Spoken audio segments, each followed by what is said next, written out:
সমস্ত ভকত বান্ধৱলৈ আমি ৰাতিপুৱাৰ প্ৰণাম জনাইছোঁ, শুভেচ্ছা জনাইছোঁ, সুপ্ৰভাত। শ্ৰীমদ ভগৱত গীতা পঢ়ি দেখা যায় যে আচলতে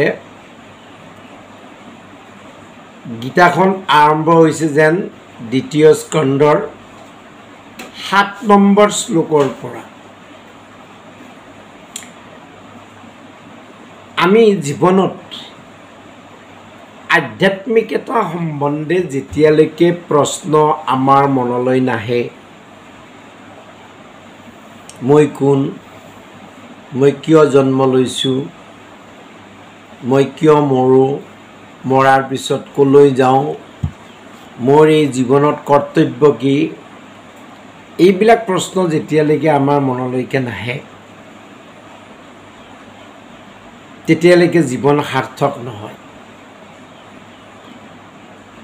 গীতাৰ প্ৰথম অধ্যায়ৰ প্ৰথম শ্লোকৰ পৰাই ইয়াত দ্বৈত ভাৱ দেখুৱাইছে, যিটো আমাৰ মনত সদায় আছে। দিন ৰাতি, পোহৰ এন্ধাৰ, ভাল বেয়া, মংগল অমংগল, মোৰ তাৰ, আমাৰ সিহঁতৰ, এই যিটো দ্বৈত ভাৱ, এই দ্বৈত ভাৱটো প্ৰথম শ্লোকতে দিছে। মামেকা পাণ্ডৱা চ ইব। ধৃতৰাষ্ট্ৰই কি কৰিলে? কুৰু বংশটোক দুভাগ কৰি দিলে। মামেকা মানে মোৰ সন্তান, আৰু পাণ্ডৱ ইব চ আৰু পাণ্ডুপুত্ৰসকল, দুই ভাগ হৈ গ'ল, মোৰ আৰু তাৰ বা সিহঁতৰ।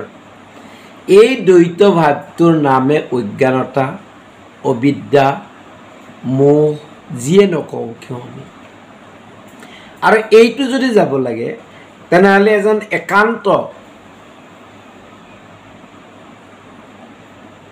সন্ত মহাজনৰ আশ্ৰয় লৈ প্ৰশ্ন পৰিপ্ৰশ্নৰ জৰিয়তে আমি সংশয়বিলাক ছেদ কৰিব লাগিব।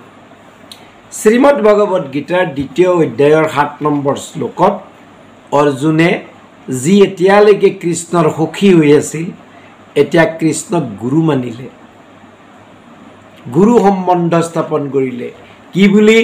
কাৰ্পণ্যদশোপহত স্বভাৱঃ পৃচ্ছামি তম ধৰ্ম সম্মুৰচ্যতাঃ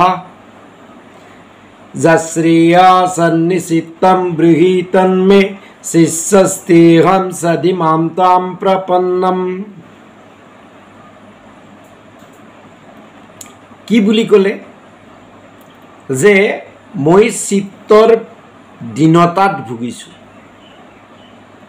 দীনতাত মই অভিভূত হৈছোঁ। কি প্ৰকৃত ধৰ্ম কি, এই সম্বন্ধে মোৰ চিত্ত বিমূঢ় হৈছে।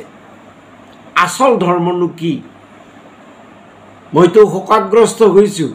এই পিতামহ, এই গুৰু, এইবিলাকক, এই বন্ধু ইষ্টজনক মাৰি মই কি হ'ব? তাতকৈ মই ভিক্ষা খুজি খোৱাই ভাল।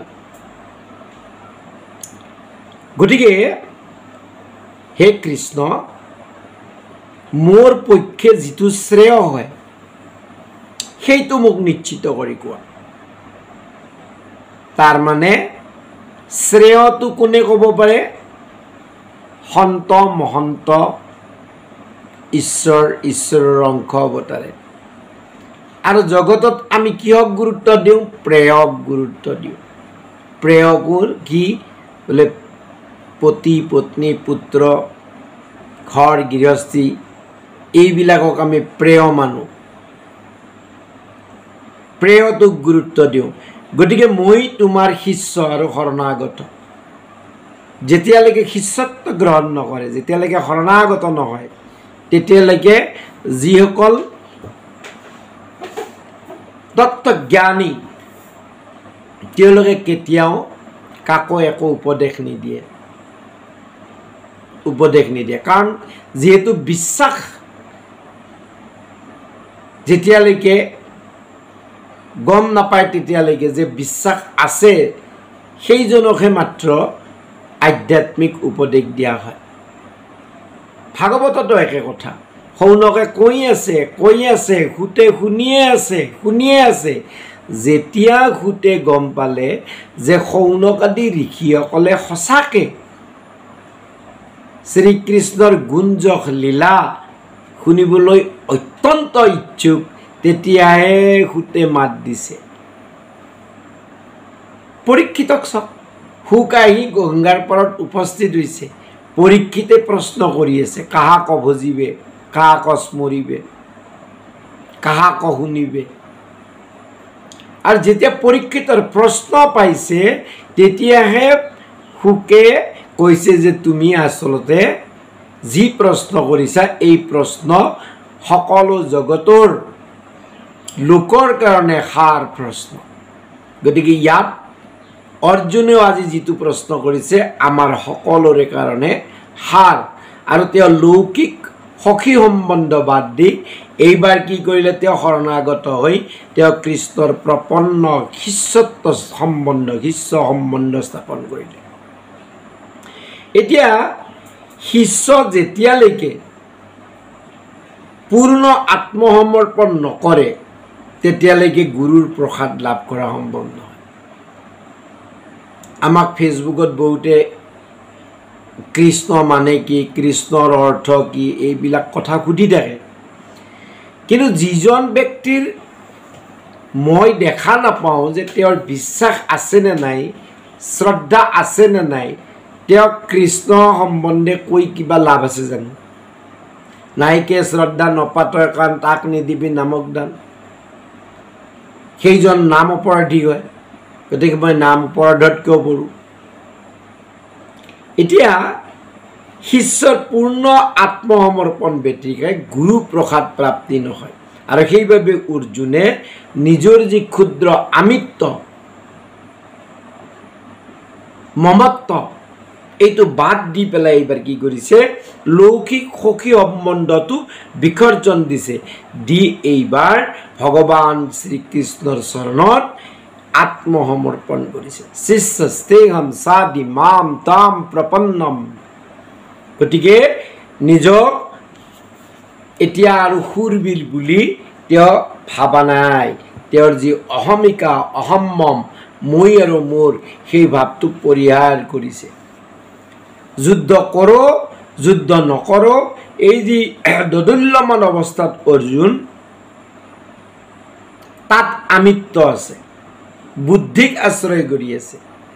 কৰোঁ নকৰোঁ, এয়া বুদ্ধিক আশ্ৰয়। আমিও সেইটোৱে কৰোঁ। গতিকে এই বুদ্ধিক আশ্ৰয়টো এৰি বুদ্ধিটো যদি গুৰুৰ চৰণত শৰণাগত কৰা হয় বা ঈশ্বৰৰ চৰণত যদি শৰণাগত কৰা হয়, তেতিয়াহ'লে আমাৰ কল্যাণ নিশ্চিত। ভগৱানত পূৰ্ণ শৰণাগতি বিনে এই সংসাৰ যুদ্ধত সংসাৰৰ যি নানান মায়া মোহ ঘাট প্ৰতিঘাতৰ পৰা উদ্ধাৰ পোৱাটো সম্ভৱ নহয়। সেইকাৰণে পৰীক্ষিতেও সকলো এৰি গংগাৰ পাৰত উপস্থিত হৈছিল কেৱল বিশিষ্ট মৃত্যু প্ৰাপ্তিৰ কাৰণে। তেওঁ আমাৰ দৰে মৰিব নোখোজে। নামঘোষাটো কৈছে, যিটোজনে শুদ্ধভাৱে হৰিত শৰণ লয়া, হৰিক হৃদ বুলি আছে, হৰিৰ প্ৰসাদে সি বিঘ্নিৰ মূৰত মুণ্ডত ভৰি, ও দিয়া হৰি গুণ গায়না আছে।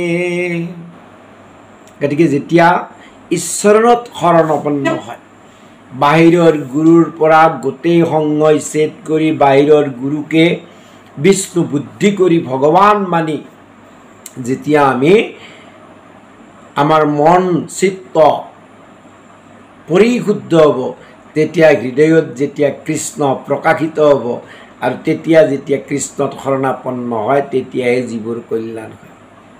কিয় বোলে সত্য ৰজ তম এই তিনি গুণৰ যেতিয়ালৈকে বিকাৰত থাকিব, তাৰ কল্যাণ কেতিয়াও নহয়। কল্যাণ কেতিয়া হয়? যেতিয়া শুদ্ধ সত্য গুণত যেতিয়া উপস্থিত হয় বা শুদ্ধ সত্ত্বগুণ যেতিয়া উদয় হয় তেতিয়াহে। গতিকে কাৰণ নিৰ্গুণ ভগৱানক দৰ্শন কৰাৰ কাৰণে আমাৰ ইন্দ্ৰিয় আদি আমাৰ সমস্ত নিৰ্গুণ হ'ব লাগিব। সেইকাৰণে নামঘোষাত আকৌ কৈছে যে কৃষ্ণকেহে মাত্ৰ ভজে যিটোজনে অব্যভিচাৰী ভকতি তিনি গুণ অতিক্ৰমী ব্ৰহ্মৰূপ পাৱে হিত মহামতি। কৃষ্ণক যিয়ে ভজে কেনেকৈ? অব্যভিচাৰী ভক্তিৰ জৰিয়তে, কৃষ্ণ বিনে নাই আন। তেতিয়া সেইজনে এই তিনি গুণ সত্য ৰজ তম এই তিনি গুণ অতিক্ৰম কৰি শুদ্ধ সত্যত যেতিয়া উপনীত হ'ব তেতিয়া কি হয়? ব্ৰহ্মৰূপ পাৱে হিত মহামতি। তেওঁ গম পাব তেতিয়া মই পৰমাত্মা তো নাই কেখন নহয়, ময়েই পৰমাত্মা, ময়েই কৃষ্ণ, অহম ব্ৰহ্মাস্মি, অয়ম আত্মা কৃষ্ণ।